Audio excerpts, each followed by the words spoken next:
ಭಾರತೀಯ ಜನತಾ ಪಾರ್ಟಿ ರಾಷ್ಟ್ರೀಯ ಸಮ್ಮೇಳನ ಇವತ್ತು ನವದೆಹಲಿಯಲ್ಲಿ ನಡೀತಾ ಇದೆ. ಆ ಒಂದು ಸಮ್ಮೇಳನದಲ್ಲಿ ಭಾಗವಹಿಸಲಿಕ್ಕೆ ನಾವೆಲ್ಲ ಬಂದಿದ್ದೇವೆ. ಕರ್ನಾಟಕದಿಂದ ನೂರಾರು ಜನ ಡೆಲಿಗೇಟ್ಸ್ ಇಲ್ಲಿ ಬಂದಿದ್ದಾರೆ. ಇದರಲ್ಲಿ ಪಾರ್ಟಿಸಿಪೇಟ್ ಮಾಡ್ತೀವಿ. ಬಹುಶಃ ಮಧ್ಯಾಹ್ನ ನಮ್ಮ ರಾಷ್ಟ್ರೀಯ ಅಧ್ಯಕ್ಷ ಅಂತ JP ನಡ್ಡಾಜಿ ಅವರು ಇದು ಉದ್ಘಾಟನೆ ಮಾಡ್ತಾರೆ ಮತ್ತು ನಮ್ಮ ಪ್ರಧಾನಮಂತ್ರಿಗಳಂತ ನರೇಂದ್ರ ಮೋದಿಜಿಯವರು, ಇನ್ನೊಬ್ಬ ಹಿರಿಯ ನಾಯಕರಂತ ಅಮಿತ್ ಶಾ ಅವರು ಈ ಒಂದು ಸಮಾವೇಶದಲ್ಲಿ ಭಾಗವಹಿಸ್ತಾರೆ. ಇವತ್ತು ಮತ್ತು ನಾಳೆ ಸಾಯಂಕಾಲವರೆಗೆ ಈ ಕಾರ್ಯಕ್ರಮ ನಡೀತಾ ಇದೆ. ಇದರಲ್ಲಿ ಭಾಗವಹಿಸಿ ಇನ್ನೂ ಹೆಚ್ಚಿನ ರೀತಿಯಂತ ಒಂದು ಉತ್ತೇಜನ ಭಾರತೀಯ ಜನತಾ ಪಾರ್ಟಿ ಸಂಘಟನೆಗೆ ಈ ಒಂದು ಸಮ್ಮೇಳನ ಮುಖಾಂತರ ಸಿಗಲಿಕ್ಕೆ ಸಾಧ್ಯ ಇದೆ ಅಂತ ನಾವು ತಿಳ್ಕೊಂಡಿದ್ದೀವಿ. ಸರ್, ಈಗ ನಿನ್ನೆ ಬಜೆಟ್ ಘೋಷಣೆ ಮಾಡಿದ್ರು ಸಿದ್ದರಾಮಯ್ಯ 15ನೇ ಬಾರಿಗೆ. ನೀವು ಬಜೆಟ್ ನೋಡಿದ್ರೆ ಏನ್ ಅನ್ಸುತ್ತೆ ಸರ್? ಯಾಕಂದ್ರೆ ನೀವು ಸಹಿತ ಕಳೆದ 6-8 ತಿಂಗಳಿಂದ ಕಾಂಗ್ರೆಸ್ ಅಲ್ಲಿ ಇದ್ರಿ. ಸರ್ಕಾರವನ್ನ ಒಳಗಡೆ ಏನ್ ನಡೀತಿದೆ ಅಂತ ನೋಡಿದವರು ಸರ್ಕಾರದ ದುಡ್ಡಿತ್ತ ಬಜೆಟ್ ಎಲ್ಲ ನೋಡಿ. ಒಂದು ನಾನು ಹೇಳ್ತೀನಿ, ಈ ಗ್ಯಾರಂಟಿ ಯೋಜನೆ ಏನ್ ತಗೊಂಬಂದ್ರಲ್ಲ, ಲಾಸ್ಟ್ ಟೈಮು ಏನೊಂದು ಗ್ಯಾರಂಟಿ ಯೋಜನೆ ಅನುಷ್ಠಾನ ಮಾಡಲಿಕ್ಕೆ ಸುಮಾರು 40,000 ಕೋಟಿ ಹಣ ವಿನಿಯೋಗ ಮಾಡುವಂತದ್ದು ಕಳೆದ ಬಜೆಟ್ ನಲ್ಲಿ ಅವ್ರು ಮಾಡಿದ್ರು ಮತ್ತು ಅದನ್ನೇ ಅಡ್ಜಸ್ಟ್ಮೆಂಟ್ ಮಾಡುವಂತದ್ದು ಈ ಒಂದು ಬಜೆಟ್ ನಲ್ಲಿ ಅದನ್ನು ಮುಂದುವರಿಸಿದ್ದಾರೆ.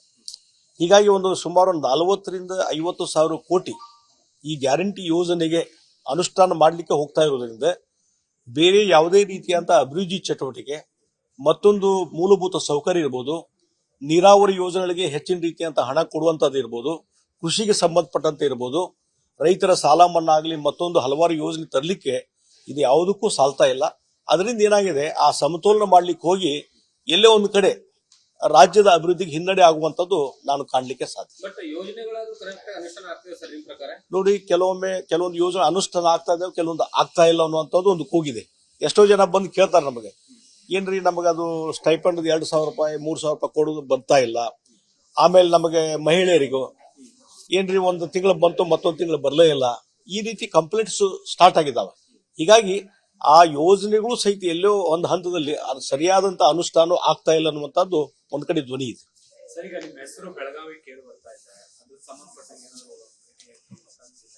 ನೋಡಿ, ಒಂದು ನಾನು ಹೇಳ್ತೀನಿ, ಯಾವುದೇ ಕ್ಷೇತ್ರಕ್ಕೆ ಸೀಮಿತವಾಗಿ ನಾ ಸ್ಪರ್ಧೆ ಮಾಡ್ತೀನಿ ಅಂತ ನಾನು ಹೇಳಿಲ್ಲ ಮತ್ತು ವರಿಷ್ಠರು ಏನು ಸಿಗ್ನಲ್ ಕೊಟ್ಟು ಇದೇ ಕ್ಷೇತ್ರಕ್ಕೆ ನಿಲ್ಬೇಕಂತೂ ಅವ್ರು ಹೇಳಿಲ್ಲ.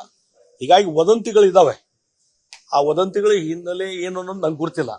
ಹೀಗಾಗಿ ಒಂದೇ ಒಂದು ನಾನು ಹೇಳುವಂಥದ್ದು, ಫ್ರಾಮ್ ಬಿಗಿನಿಂಗ್ ಯಾವಾಗ ಭಾರತೀಯ ಜನತಾ ಪಾರ್ಟಿ ಸೇರ್ಪಡೆ ಆಗಿದ್ದೇನೆ, ಅಮಿತ್ ಶಾ ಜಿ ಅವರಿಗೆ ಮತ್ತು ನಡ್ಡಾಜಿ ಅವ್ರಿಗೆ ನಾನು ಭೇಟಿಯಾಗಿ ಅವ್ರ ಜೊತೆ ಸಮಾಲೋಚನೆ ಆದ್ಮೇಲೆ ನಾ ಹೊರಗಡೆ ಬಂದು ಹೇಳಿದ್ದೀನಿ, ವರಿಷ್ಠರು ಪಕ್ಷ ಸ್ಪರ್ಧೆ ಮಾಡ್ರಿ ಲೋಕಸಭೆಗೆ ಅಂತಂದ್ರೆ ಸ್ಪರ್ಧೆ ಮಾಡ್ತೀನಿ, ಇಲ್ಲ ಅಂತಂದ್ರೆ ಇಲ್ಲ, ಅವ್ರು ಬಿಟ್ಟಂತ. ಡೆಫಿನೆಟ್ಲಿ ನೀವು ಒಂದು ಕ್ಷೇತ್ರಕ್ಕೆ ಸ್ಪರ್ಧೆ ಮಾಡಬೇಕು ಅಂದ್ರೆ ಕನಿಷ್ಠ ಪಕ್ಷ ಒಂದು 6 ತಿಂಗಳಾದ್ರೂ ಕೆಲಸ ಮಾಡಬೇಕಂತ ಅನಿವಾರ್ಯತೆ ಪರಿಸ್ಥಿತಿ ಇರುತ್ತೆ, ನಿಮಗೂ ಗೊತ್ತದು. ಈಗ ಇರುವಂತದ್ದು ಕೇವಲ 2 ರಿಂದ 3 ತಿಂಗಳು ಮಾತ್ರ ಕಾಲಾವಕಾಶ, 2 ತಿಂಗಳು 3 ತಿಂಗಳು ಇಲ್ಲ. ಹಾಗಾಗಿ ಅದನ್ನ ಹೇಗೆ ಟ್ಯಾಕಲ್ ಮಾಡ್ತೀರಾ ಅಂತ ಒಂದು ಲಾಸ್ಟ್ ಮೂಮೆಂಟ್ ಸಿಕ್ಕರೆ ಅಂತ ನೋಡಿ. ಒಂದು ನಾನು ಹೇಳ್ತೀನಿ, ಬಹುಶಃ ಯಾವ ಕ್ಷೇತ್ರ ನಂಗೆ ಹೊಸದಲ್ಲ. ಅದರಲ್ಲಿ ಉತ್ತರ ಕರ್ನಾಟಕ ಭಾಗದಲ್ಲಂತೂ ಲೀಡರ್ ಆಫ್ ಅಪೋಸಿಷನ್ ಆಗಿ 10 ವರ್ಷ ಪ್ರತಿಯೊಂದು ಜಿಲ್ಲೆ ಪ್ರತಿಯೊಂದು ತಾಲೂಕಿಗೆ ಹೋಗಿದ್ದೇನೆ. ಕಾರ್ಯಕರ್ತರ ಜೊತೆ ನಿಕಟವಾದಂತಹ ಸಂಬಂಧ ಇದೆ, ಜನಸಾಮಾನ್ಯರ ಜೊತೆ ನಿಕಟವಾದಂತಹ ಸಂಬಂಧ ಇದೆ ಮತ್ತು ಆ ಭಾಗದ ಕೆಲವೊಂದು ಇಶ್ಯೂಸ್ ಏನಿದಾವೆ, ರೈಲ್ವೆ ಜೋನಲ್ ಆಫೀಸು ಅದಕ್ಕಾಗಿ ಹೋರಾಟ ಮಾಡಿದೆ, ಹೈಕೋರ್ಟ್ ಬೆಂಚ್ ಸ್ಥಾಪನೆ ಮಾಡಲಿಕ್ಕೆ ಮತ್ತು ಕಳಸಾ ಬಂಡೂರಿ ಮಾದಾಯಿ ವಿಚಾರದಲ್ಲಿ ಅದರಲ್ಲಿ ಹೋರಾಟದಲ್ಲಿ ಧುಮುಕಿದಂತದ್ದು ಇರ್ಬೋದು, ಉತ್ತರ ಕರ್ನಾಟಕದ ಹಲವಾರು ಸಮಸ್ಯೆಗಳ ಬಗ್ಗೆ ಯಾವಾಗಲೂ ಸ್ಪಂದನೆ ಮಾಡ್ಕೊಂತಿದ್ದೇನೆ.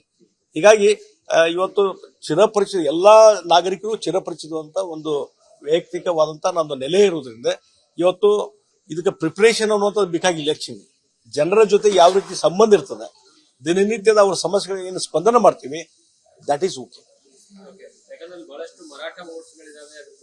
ನಾನು ಯಾವುದೇ ಕ್ಷೇತ್ರಕ್ಕೆ, ನೀವು ಯಾವುದೇ ಕ್ಷೇತ್ರ ಅಂತೂ ಹೇಳಿಲ್ಲ, ನೀವು ಬೆಳಗಾವಿ ಅಂತ ಅನ್ಬಹುದು, ಆದ್ರೆ ಯಾವುದೇ ಕ್ಷೇತ್ರಕ್ಕೆ ಸೀಮಿತವಾಗಿ ನಾನು ಹೇಳ್ತಾ ಇಲ್ಲ.